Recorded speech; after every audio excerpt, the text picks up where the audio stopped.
Windex, at rugs everyday. Trabaho natin to.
Ang trabaho natin.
Tayo dito na sa kwarto ko to.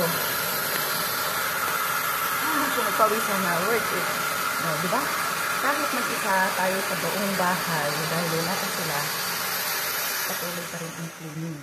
Vacuum, mopping, wiping the furnitures, anik-anik, lahat. From top to bottom, kahit walang tao nakatira. O di ba? Ganun ang mga mayayaman. Ito siya. Ito.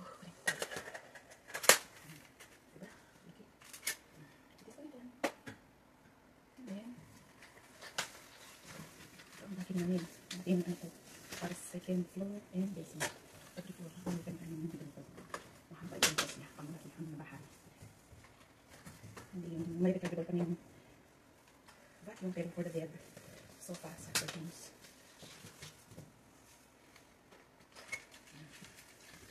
Vacuum naman. Ito na natin at mag-map na ang susunod. Map. Mag-map na ito.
Lysol, pang-disinfectant.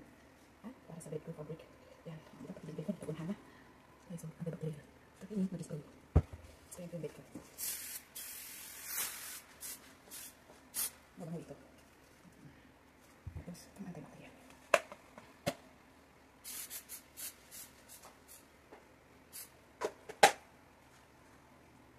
pang sofas, pang beds, pang loob ng bahay pati ni mag-spray ang antibacterial. Okay, another. Ayan, pinagpawisan na tayo. Diba? 4 na palapag ba naman? 3rd floor to basement. 3rd floor, 2nd floor, 1st floor, and basement. So 4. Ayan, linisin din natin ang ating mirror dito sa aking bathroom.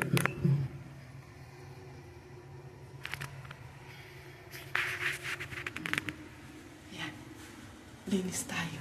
Diba? Diyan lang ako. Ating mirror.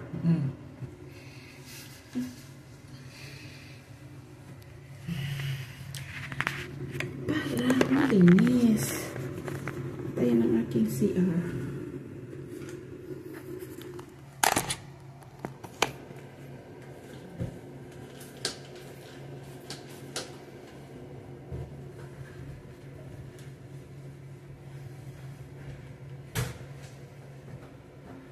All purpose ito.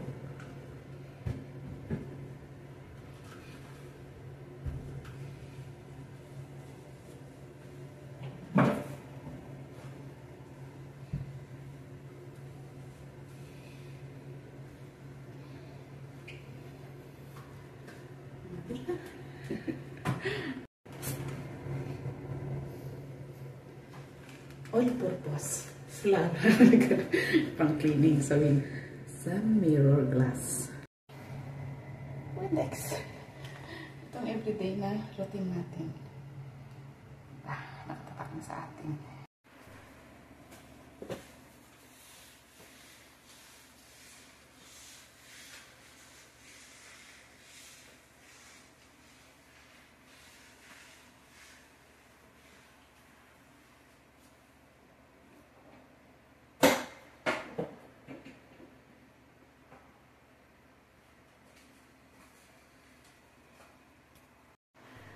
Tapos na tayo, naglinis. Done na.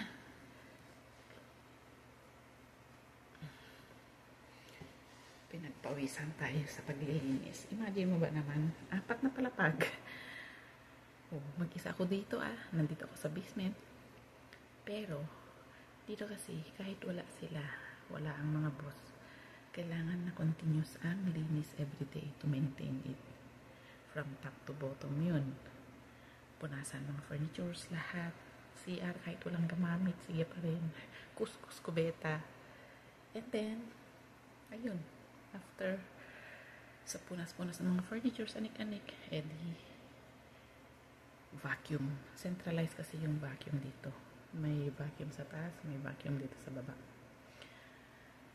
Kaya, provided naman lahat. And then, mapping the last. And then, eto na. Kasi linggo ngayon dito, it's my choice. Dahil wala sila, makakalabas pa ako. Lalabas din ako mamaya maglakad-lakad kung hindi simula na naman ang ulan at thunder. Kasi kahapon maulan, kaya hindi din matagal sa malabas. Ay, kaya eto. Pag-chill na tayo kasi pabalik na sila ngayong katapusan. So, back to busy life. Yun na naman yung late tayo magising. Late tayo magising wrong. Late matulog ako sana. Kasi alam mo naman mga mata-manda. Ewan ko lang, not in general, pero ito, iba. Kasi maraming anik-anik sa mukha. Kaya tapos matagal pa magumalaw. So, kumilos. So, yun.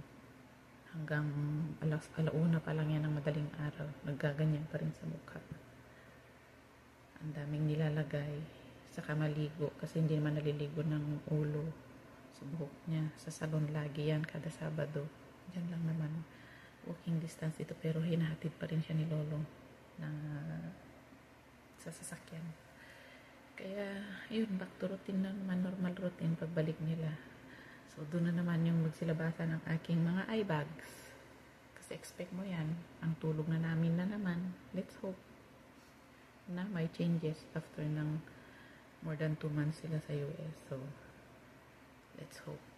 Kasi nag-undergo siya ng another surgery dun. So, sana may pagbabago ngayon, early yung tulog namin kasi usually natutulog kami alas 3. Maaga na kamo kung 1 to 2 a.m.